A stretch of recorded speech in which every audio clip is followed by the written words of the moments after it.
Hello YouTube, my name is John Erickson from Erickson Equipment. You can find me at johnrents.com, J-O-N, Rents. We're going to go over a Schwing BPA 500 today. It's 50 yards per hour. It'll pump up to about 1,000 PSI, if I'm not mistaken. 4-cylinder diesel powered. We're going to go over some of the safety things first on this machine.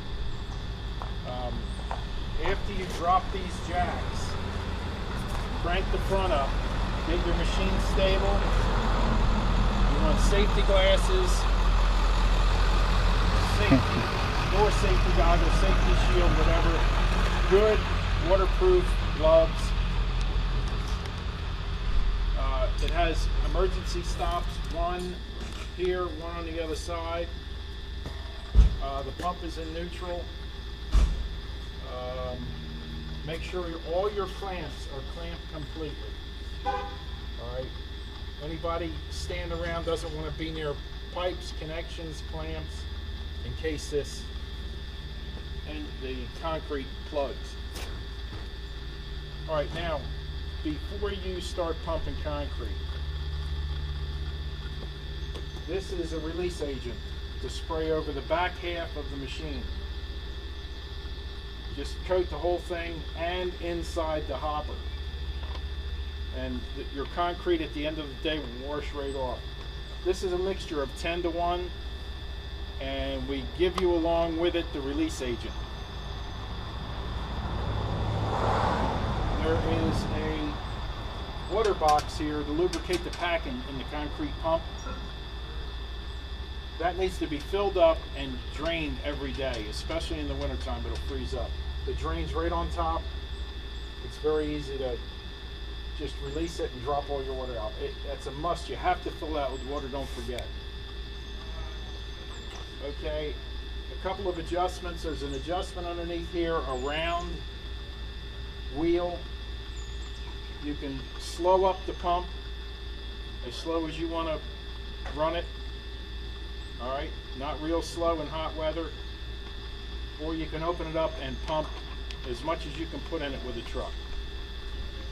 You're always running it at 2,300 RPMs up here. No matter whether you're washing out, cleaning, pumping slow, pumping fast, 2,300 RPMs. There's about 5 grease fittings on this machine. There's 4 right here. And it greases down inside. These should be greased. These 3, 4, at least every day, probably 2 to 3 shots of grease. There's a clean out in the back. Make sure that's closed. It's in the closed position right now. And just tap it with a hammer. It's got a knocker on it. Just tap it with a hammer and shut it. You'll be using this clean out later on after you finish pumping your concrete and washing all this down. We'll go over that in a minute.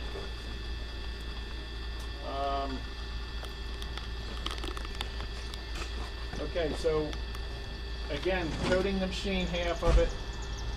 You're going to mix your lube up to slick the lines, and we'll give you that ratio. I don't know offhand what it is. You're going to mix 10 gallon of, I call it slick, to slick the lines up, to get the concrete to flow through the first time. If you don't put that slick in there, you're going to plug up the concrete right at the first Y, right out at the end of the pump. All right, so that's a must. All right, and back to that slick pack. As you can see in the picture, it comes in a bag. You mix 1 bag with 5 gallons of water. And I would suggest using at least 10 gallon. Mix it up good, 10 gallon, to prime your pump and pipes. Alright, so you have your slick in there, you have your engine started, you made sure that your diesel tank is full of diesel fuel. You know what happens when you run out of diesel fuel and you're pumping concrete. Everybody knows that. Alright, so then you're going to have to back the truck up. You'll have this started up. You'll have this toggle switch in the on position. And that runs this pump lever, pump down if you get plugged or you want to clean the pump out, you'll run this up in reverse. And it does the opposite. Okay, so then you're pumping away. Look at your mix inside your truck before you dump that mix in the hopper. Normally they're going to take a slump test, and if that slump is anything below a 4, and in this weather probably below a 6, you're going to end up plugging that line right to start with. So make sure your slump is right. If you have to get up in the truck, look up in the top of the truck. And remember, if you add water, you're going to make the concrete weaker, so you want to add like a super plasticizer. It's a water additive that doesn't affect the integrity of that concrete. Today, like today, it's like 85 out here right now, and it's going to be 95 today. You want to make sure you have retarder in that concrete, 4 to 6% of retarder. So if you're waiting for another truck and you're cycling your pump about every 5 minutes or so waiting for that truck, it doesn't seize up in your pump. If that truck takes a long time to get there, there's a possibility you're even going to have to clean this pump out and wash everything down and start over if that truck is an hour late or whatever in this kind of weather, or you're going to plug that pump. All right, like I say, if you plug it, you want to run this up for reverse and see if you can get it to unplug for 15 seconds and put it down in the pump again.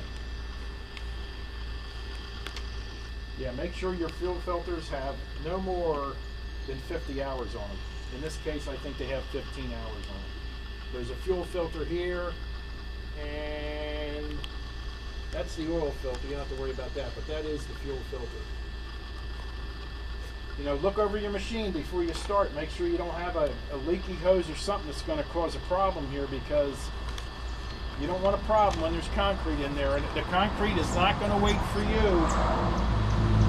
All right, so when you're all done, you're done pumping, the truck left, you're going to again knock open the bottom cleanout, which is right down here. It has a hammer knocker on it. Knock it off. You're going to get the excess concrete coming down in there. High pressure hose, pressure washer works the best, but in a lot of cases you don't have that luxury on the job. So you're going to be running a garden hose here and washing all the concrete down out that bottom chute. And you're even going to shove your hose in each side of this pump to wash out the cylinders.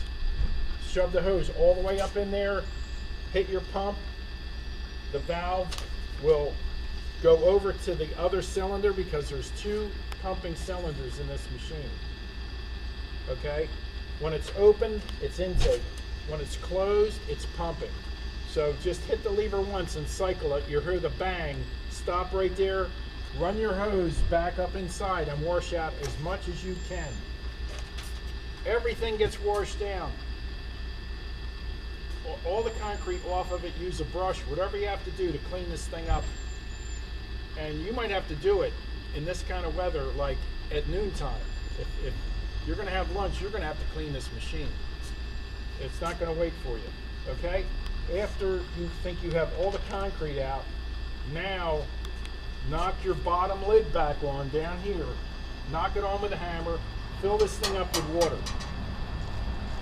Now you're going to pump out all your lines with pure water. And you're going to pump it out until the guy at the end of the line says there's no more concrete coming out of this pump. Absolutely clear water. You're probably going to need, I'm guessing, at least 200 gallons to clean this machine. And I would suggest going out and getting a pressure washer, gasoline powered, and if you have 60 psi garden hose, feed your pressure washer. It makes everything a lot easier. It's almost a must. Okay, so then you're all done washing it down. You're going to open this water box, drain the water out. You know, in this kind of weather, you can probably leave it in there, and if you're going to use it the next day, and fill it up.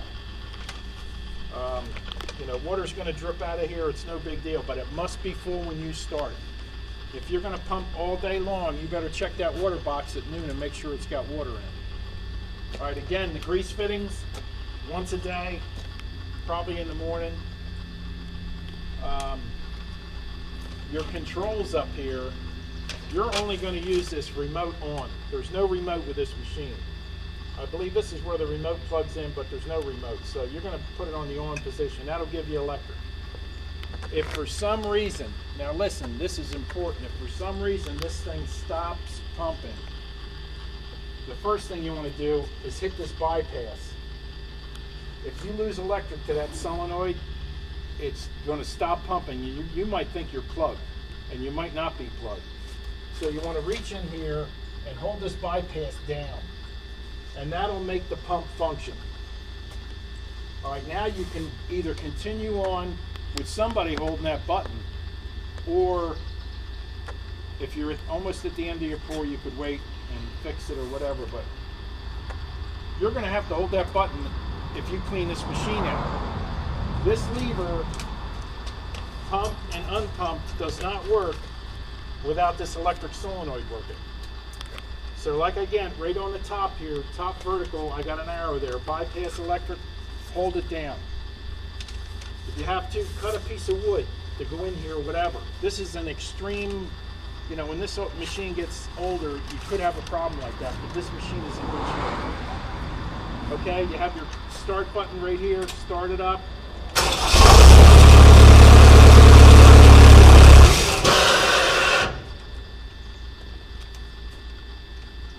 All right, the fan, I believe, turn it on 60 degrees or over. In this type of weather, just leave the fan on.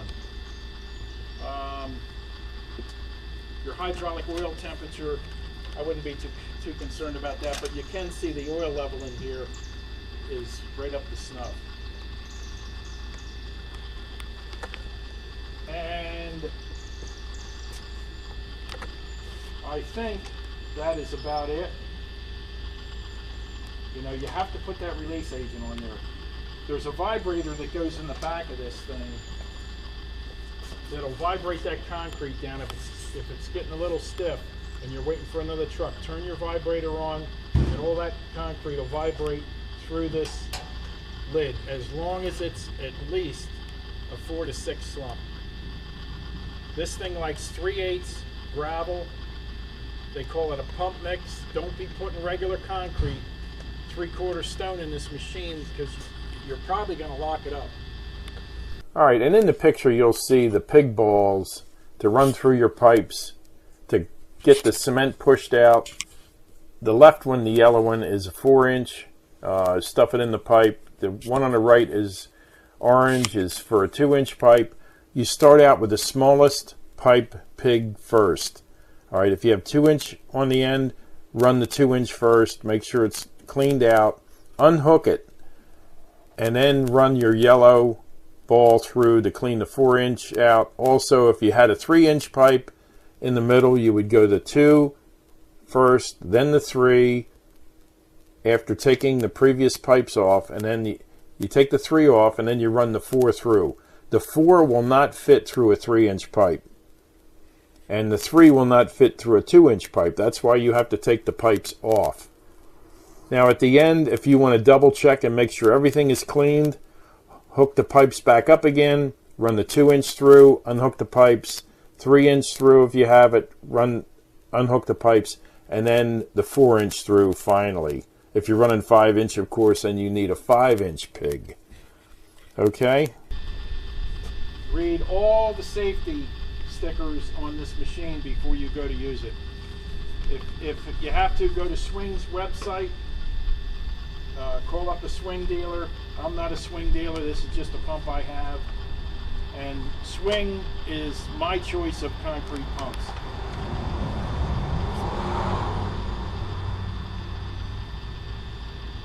And that's it. I think I covered everything.